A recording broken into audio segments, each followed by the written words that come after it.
नमस्कार मंडळी, मी स्वाती वहिनी साहेबांच्या पाककलेमध्ये तुमचं स्वागत आहे। आजची आपली भाजी आहे छोलेची भाजी बनवणार आहोत आपण।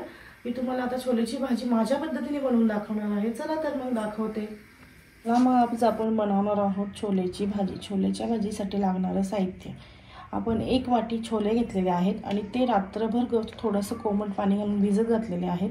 त्यानंतर लागणारं साहित्य आपण खोबरं, कांदा हे दोन्ही पण आपण थोडंसं तेल घालून हे केलेलं आहे। टोमॅटो पण आपण थोडासा भाजून घेतलेला आहे। अद्रक, लसूण, कोथिंबीर हे आपलं वाटण्यासाठी लागणारं साहित्य। फोडणीसाठी लागणारं तेल, आपले घरचे मसाले, हळद, मीठ, थोडीशी कोथिंबीर। चला मग तुम्हाला दाखवते।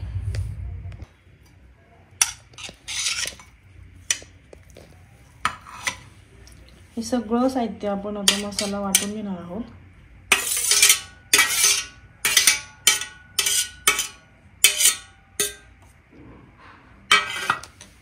तरी आपण वाटण बारीक केलेलं आहे। त्यानंतर आपण आता कुकर गरम करायला ठेवूया। आपण कुकरमध्ये भाजी बनवतोय। कुकर गरम करायला ठेवलेला आहे आपण। तेल टाकूया। तेल काय एवढं नाही घालायचं, म्हणजे आपण मगाशी मसाला ना भाजून घेतल्यामुळे त्याला तेल खूप सुटतं, त्यामुळे थोडंसंच घालायचं। आणि आमच्या इथे मार्केटमध्ये ना कढीपत्ता भेटायला झाला, त्यामुळे मी कढीपत्ताही नाही घेतला आज। कढीपत्ता कुठेच नाहीये। मसाला आपला हे वाटणाचा मसाला टाकूया।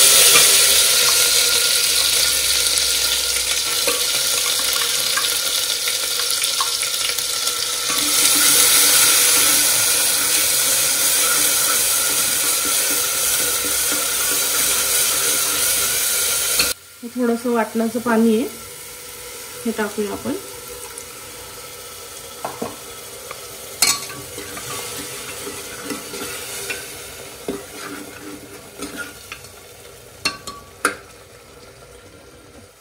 आपण आपले घरगुती मसाले घालणार आहोत। आपले मसाले साधारण 1-3 मिनिटं भाजून घेऊया।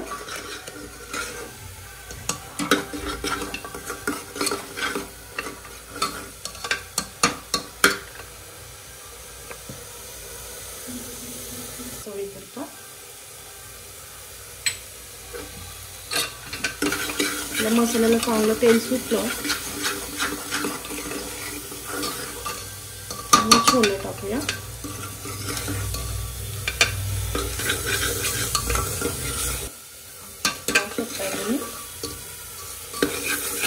तेल सुटेपर्यंत मसाला भाजलेला आहे। आता आपण छोले घालतो।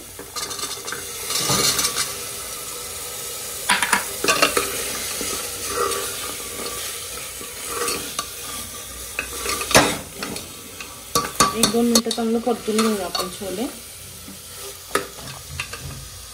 थोडीशी कोथिंबीर घालूया।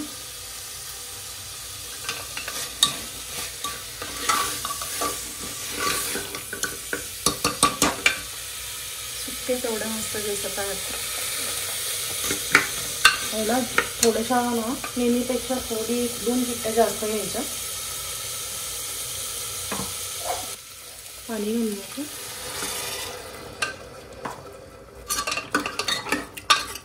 तुम्ही तुमच्या आवडीनुसार पाणी घालू शकता।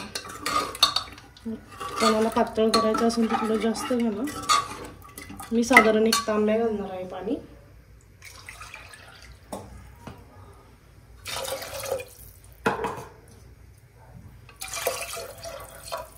आपण लावून घेऊया आणि आपण साधारण 4 ते 5 शिट्ट्या घेणार आहोत।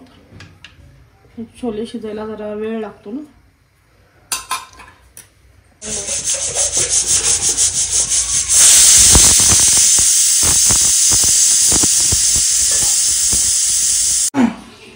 पाहू शकताय आपली भाजी झालेली आहे। आपण साधारण 5 शिट्ट्या घेतल्या आहेत अशा पद्धतीने। मतलब छोले पण छान मस्त शिजलेले आहेत। तुम्हाला दाखवते मी। अशीच माझ्या पद्धतीने एकदा छोलेची भाजी नक्की करून बघा, तुम्हाला नक्की आवडेल। आणि अशी चमचमीत भाजी करण्यासाठी वहिनी साहेब या चॅनलला फॉलो करा, शेअर करा, लाईक करा, सबस्क्राईब करा. पुन्हा भेटू एका नवीन रेसिपीसोबत. धन्यवाद.